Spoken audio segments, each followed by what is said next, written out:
Untuk memperbaiki sholat, kuncinya dua. Satu, izin. Untuk memperbaiki sholat, kuncinya dua.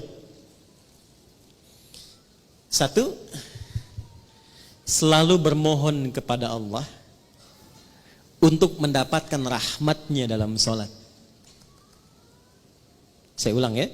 Selalu bermohon kepada Allah untuk mendapat rahmat Allah dalam salat. Itu ada di Quran surah ke-2 Al-Baqarah ayat 45 sampai 46. Sudah?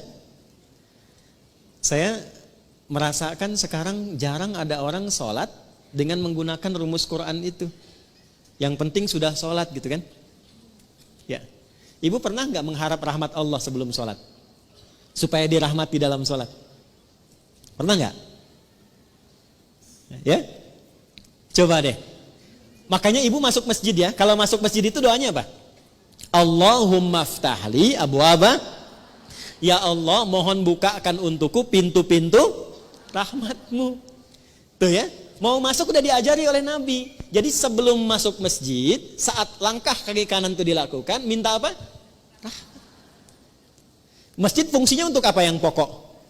Sholat. Jadi masuk masjid, fungsi yang pokok untuk sholat. Sebelum sholat minta lu rahmat Allah. Nah rahmat itu dibagi 3. Saya ulangi, rahmat dibagi 3. Nah kalau suami ibu namanya Pak Rahmat, nanti ibu pulang ke rumah, papa dibagi 3. Udah, 1. Rahmat itu yang pertama solusi dari semua masalah hidup. Dah. Jadi kalau ibu sholatnya membawa motivasi itu, nanti ke bawah enak sholatnya. Pas sujud ingat, dengan suami ada masalah tuh ingat, minta solusi. Nangis, selesai. Walaupun belum ada solusi, tapi hati tenang. Dan itu mengantarkan pada setengah solusi. Sudah? Yang kedua, pelan-pelan, ampunan dari dosa. Ampunan dari dosa. Nah, di antara fungsi sholat yang paling pokok itu menggugurkan dosa-dosa. Makanya Allah ingin dari pagi ke siang ada dosa, gugur dosanya. Dari siang ke sore ada dosa, gugur dosanya. Makanya ketika diwafatkan dosanya sudah hilang, tinggal pulang dalam keadaan bersih, digambarkan dengan kain kafan yang putih. Nah, itu fungsi sholat. Cuma apakah setiap orang sholat ada yang ingat dosa atau tidak, itu poinnya. Makanya tadi kalau dia sholat mengingat maksiatnya, gugur maksiat, nggak akan maksiat lagi. Gak akan maksiat lagi. Ya, dan banyak orang ketika sujud itu justru pulangnya dalam keadaan mulia. Betapa banyak pelaku dosa besar justru cara pulang itu lewat sholat. Lewat sholat. Ada yang sujud gak bangun lagi. Insya Allah. Pengen begitu? Nanti zuhur ya, kan sekarang masih ada waktu tuh. Ada yang begitu tuh. Ya. Dan itu luar biasa indah. Ya, saya kan pernah cerita di sini juga kan. Ada seorang kakek, ini bukan ustadz bu. Saya ketemu orangnya. Itu orang sederhana, mungkin viral di langit tapi mungkin tak dikenal di dunia. Sederhana orangnya, nggak disebut kaya, biasa saja. Pakai kaos, cuma jagain masjid, azan. Hari Kamis itu, ba'da asar sedang puasa. Puasa sunnah loh. Di masjid nunggu buka.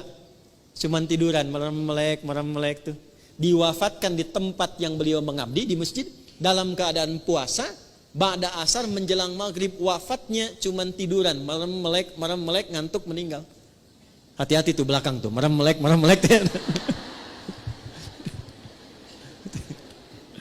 Dua. Yang ketiga, bagaimana caranya supaya saat sholat bisa mengingat ada kesalahan yang diampuni? Maka dibuka dengan bagian ketiga, perhatikan bagian ketiga. Sudah? Yang pertama tadi apa? Solusi. Berarti jawaban dari doa kan? Yang kedua apa? Ampunan. Yang ketiga, rahmat itu dalam bentuk husnul khatimah. Bentuknya apa? Husnul khatimah. Kalau sudah bicara husnul khatimah artinya ingat wafat. Ingat apa? Karena itulah Nabi mengajarkan pada setiap imam saat akan mengimami, berbalik dulu kepada makmum menyampaikan kalimat ini. Para jamaah, kita akan sholat. Mohon hadirkan kehusyuan dan rasakan dalam sholat ini, mungkin ini sholat terakhir yang kita tunaikan dan boleh jadi kita akan wafat dalam sujud kita. Itu sunnah. Bahasa Arabnya sallu salatan muwadda. Jamaah, jadikan sholat ini sebagai sholat perpisahan kita untuk bertemu dengan Allah Subhanahu wa ta'ala. Pernah nggak merasakan begitu? Nah, makanya imam tidak harus pakai bahasa Arab, karena ini bahasa yang boleh disampaikan dengan bahasa Indonesia. Rapatkan saf, luruskan. Paham tidak? Istau, paham? Tidak. Makanya dijawab sudah tahu, gitu kan? Dah.